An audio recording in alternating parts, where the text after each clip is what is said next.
Reverend Fred Craddock writes about the story that brings us here tonight.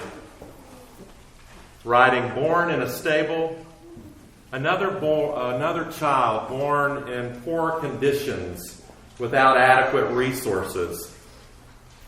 But this is not any stable. It's the Messiah's stable, the locale for the birth of Christ the Lord. Not in the palace halls of Caesar Augustus, who thought he was Lord. Not in the form that was expected of a mighty Messiah, a great, powerful, political, military, charismatic, anointed leader. No, but under the surveillance of the vast Roman Empire that sought to police all the world and control its operation.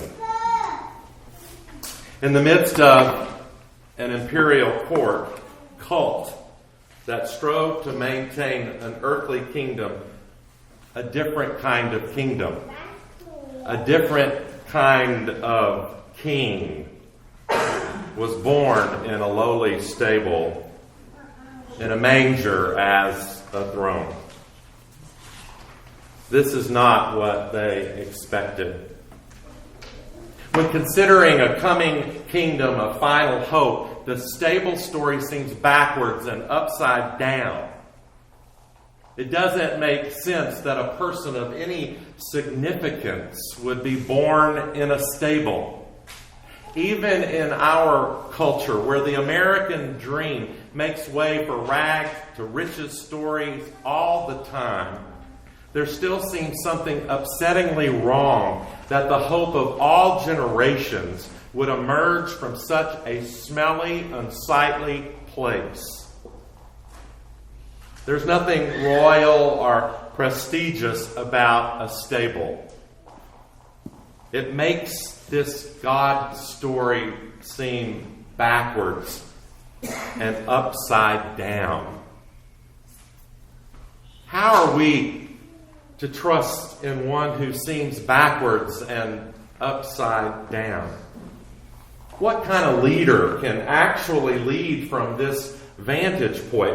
What kind of church can be created from a backwards, upside down reality? If we're to be as successful as a people, as a church, doesn't it make more sense that we be about power and beauty rather than lowliness and backwardness? What kind of king has a throne made of a manger and a palace in a stable? It's not what they expected.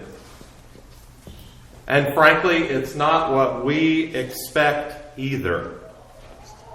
None of this Christmas story makes sense in a world that craves power. Though this is the story we've become accustomed to hearing on this night, none of it is what we expected.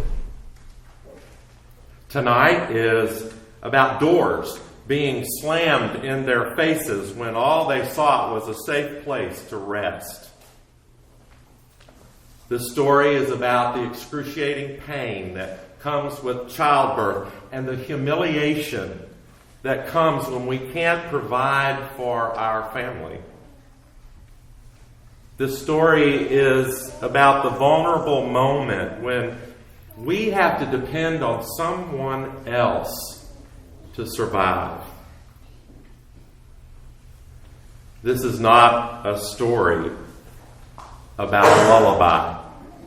This is not a lullaby song to tuck us into bed safe and sound, but rather it is a song of justice, sung that we might not remain silent in the face of so much in life that is destructive. Again, Reverend Craddock writes, "The child of the stable reveals a humble, vulnerable, and innocent God.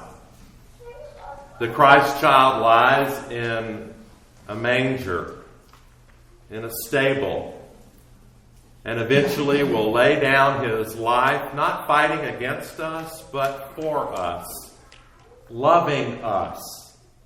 His only weapon is God's Word made flesh. God comes unarmed, wielding nothing but unconditional, selfless love. No weapons of mass destruction, no semi-automatic weapons or other guns, only armed with love that wilt not let us go. The child does not coerce us into reciprocal love, but reveals God's deep desire to be with us so much that divine is wrapped in swaddling humanity, leading us gently into eternal communion with God. God began the story in a stable. The story starts in a stable because there was no other invitation. No other door would be opened for them that night. The stable would become a refuge from a world of rejection. For them that night, there was nowhere else to go. But this night is about good news. Good tidings for all to hear. And the good news is this. God's Word made flesh, God's reality, God's love burst open the stable door. Burst open all the doors and realities in life that refuse to open and offer welcome. Burst open the fear and the shame and the grief. Burst open the realities of all forms of injustice. Burst open terrorism and war and prejudice and hatred, oppression. Burst open history. The good news is this.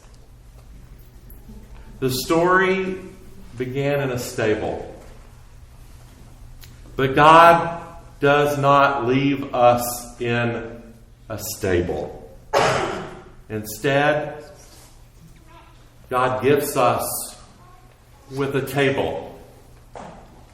God gives to us a gift that we might have communion, that we might be connected, that we might have a place to be, a place together, a place to live. You see, this stable leads us directly to the table. This table is God's welcome to all people. This table is the very place where we come together despite all the realities that keep us apart. This table is where peace is served and enemies are no more. This table is where we are called to live life, to love life, to share life. The church was not built around a stable. If that were so, all we would have ever become was a walled-off refuge. But rather, the church was built around a table.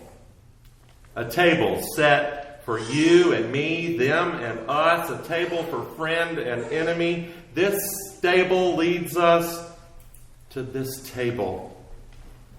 And indeed, this is a beautiful story. Right in the middle of the stable, God's kingdom table is set, inviting you to come, for all is ready. The stable's only the beginning of the story.